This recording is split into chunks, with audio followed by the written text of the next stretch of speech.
Hi everyone, and welcome to the special festive episode of Star Wars Out of the Box with me, Dill Streep. It's very much the holiday special of this channel. This will be the last episode that I release in 2023, as I plan to take some time off to be with family, create a whole new set for the new year, and think about some of the life choices I've made. First and foremost, wearing this jersey in the middle of South African summer. If you'd like to send a Christmas present my way, maybe give this video a look, subscribe, and hit that bell for notifications, even share it with a friend over the holidays. All that aside, today's episode is very special, as we'll be looking at the Star Wars Vault, 30 years of treasures from the Lucasfilm archives. Let's go! That's right, this is the Star Wars Vault. It's a very, very heavy book inside a thick, hard case, and on the back we can see all the various things that it promises to hold inside. In quotes, "Don't be alarmed, it's only a laser sword fight. Don't be scared, it's only the Death Star destroying another world. Relax, it's only a movie, and it's all for fun." So began the ad campaign for a 1977 space fantasy that theaters resisted booking for fear that no one would come see it. 30 years, 6 films, and untold millions of fans later, the Star Wars Vault draws from the vast archives of Lucasfilm Limited to present a unique and unprecedented history and tribute to the movies and innovations they sparked. So already we can see that this must have come out in the mid-2000s, mentioning only 6 films. Gosh, it is really weighty. I'm not going to read through exactly what the Star Wars Vault includes, because I think that would be more fun for us to explore together. Full disclosure, I have opened this once and was so overwhelmed by the sheer volume of stuff inside that I just closed it again and never really looked at it. Also, just like my book and tape reviews where I didn't want to open the original packaging but luckily had a second set, the same is true here. I feel a bit like Moses. I don't know how exactly the story goes, but my father definitely mentioned that he'd seen this at one of the local bookstores, and I obviously rushed off to get it. Meanwhile, he had one for me in the cupboard for one of my birthdays. So I have ended up with 2, and I think I'm going to open the set. It's got a bit of damage here on the outer casing. Alright, so the first thing when you slide it open, the Star Wars Vault. Nice hardcover. Oh wow, this is beautiful. The first page opens up. Oh, and we've got discs. Just my luck. Another antiquated piece of technology that I'll struggle to play. What do these say? Disc 1, Track 1. Carrie Fisher, Mark Hamill, Harrison Ford, and Alec Guinness talk to the media about Star Wars.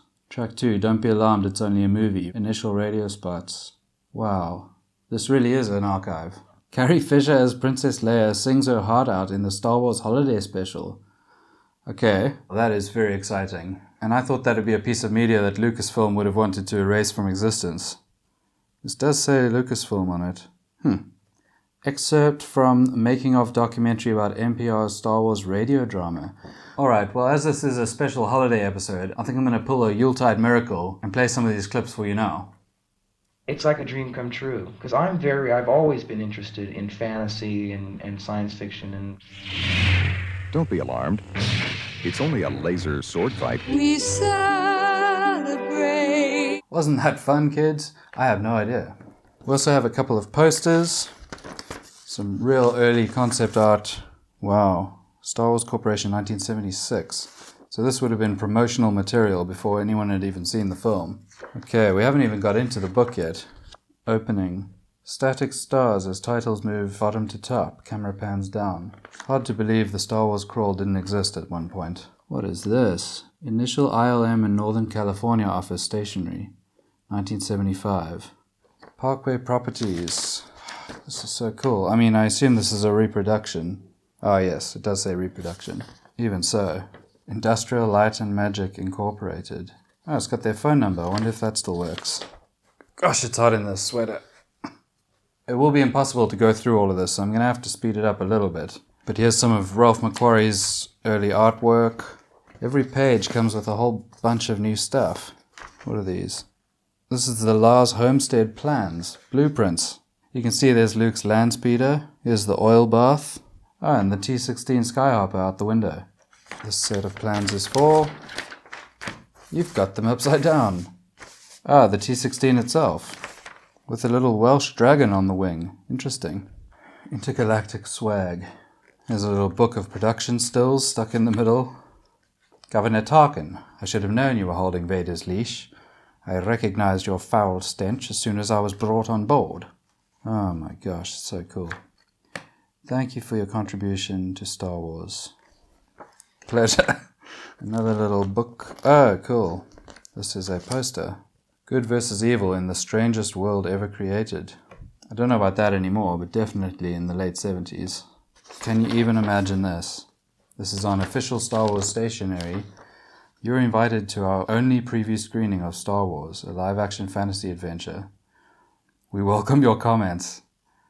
What a piece of history. The Star Wars cake with all the action figures around. I feel like I've seen that somewhere before. There it is. Here's a little comic strip in 1977. On 9/11, mind. Ever since Star Wars has been playing in the theatre up the street, we've been attracting this kind of crowd. What I'd give to have been in that bar. Okay, and what's under this little leaflet? Oh my gosh, it's an iron-on transfer. Preheat iron to a low-medium temperature with no steam. Place t-shirt. That's awesome! I'm definitely going to come in next year with my brand new Star Wars t-shirt. Warning, this is not a toy, intended for adults' use only. Yeah, that's right. And they said Star Wars was for kids. The early bird certificate package. My understanding is that they didn't prepare for the success of Star Wars, and so the production of action figures for Christmas 1977 was nowhere near up to scratch. As a result, you could buy this early bird certificate package, which was just basically a piece of cardboard with pictures of the figures that you will be getting at a later stage. So you had all these kids waking up on Christmas, opening their gifts and just finding an IOU, basically. Of course, that original piece of cardboard nowadays would be worth so much. Hate to think of the spoiled little kid who opened up their presents and went, "This is nothing. Why did you get me nothing?" and threw it away. Rub down transfers with background scene. So you would be able to put all these all these dead stormtroopers in the passageway while Princess Leia leaves her message with R2. This is absolutely fascinating. So here's some examples of posters that didn't quite translate when Star Wars went to other countries. Not sure what's going on in this one. What have we got here? Huh? The end credits. John Williams. It looks like it's been written in pencil. Yes, it's a recreation, but it looks legit. This would be a lot cooler if I could read music. But I assume it's something like ba ba ba ba ba ba ba ba ba. Oh wow, a Landspeeder. That's so awesome. Look for instructions on the back panel. This is like my Millennium Falcon all over again. Remove all parts from carton, main body, fold down to form sides, interlock tabs AA, BB, CC, DD. I don't remember that droid. So that they are inside body. Form interior and place inside cockpit. Insert tabs EF into slots EF. Bend engines and insert tabs GH into slots GH, tabs IJ into slots IJ, and tabs KL into slots KL on the main body. Insert windshield tabs MN on slots MN on the main body. Simple. Okay. I think that's all of it. Fold down. What are you talking about? Is that foldable? I see. I'm tucking. Nope, this is actually quite difficult. Get that slot whatever into other... Oh, it's upside down. That makes a lot of sense. Come on. Where would that possibly go? Is it around the back? These just kind of fold over each other. They have to. Really hoping for some structural integrity at some point. I and J. What's E and F? Form interior and place inside cockpit.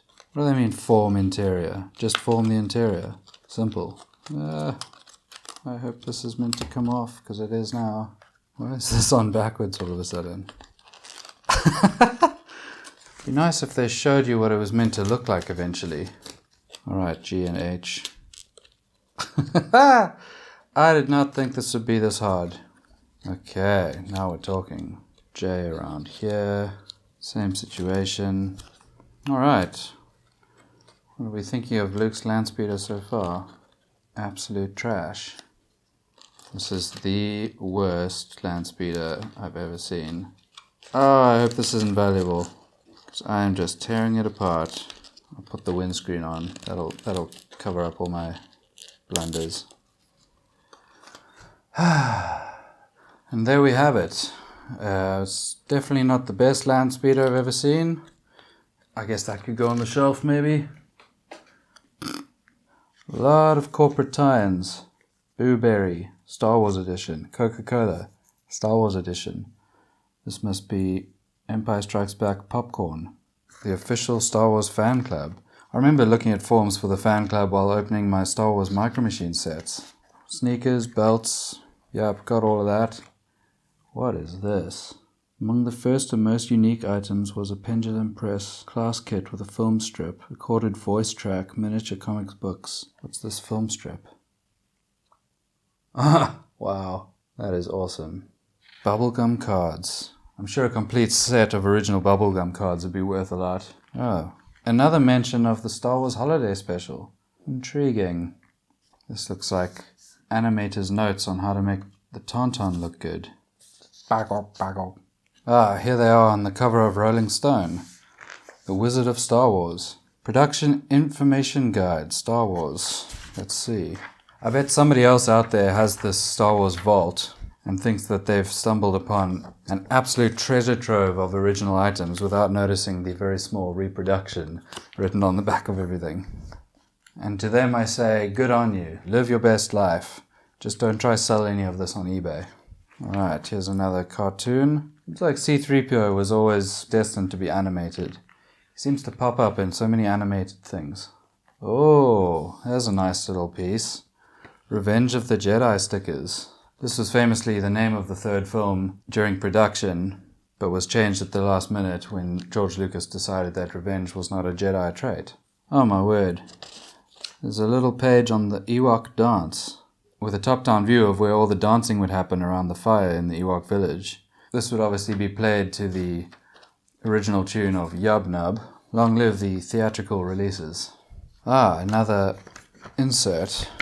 This time, very interesting looking poster. Oh my gosh, it's huge.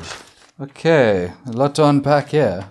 George Lucas riding a dragon through a tidal wave that seems to be throwing a bunch of Star Wars characters around. We've got Chewbacca there, Yoda, Jabba, Max Rebo made it in. This looks like it's all related to Return of the Jedi, the Rancor there in the corner.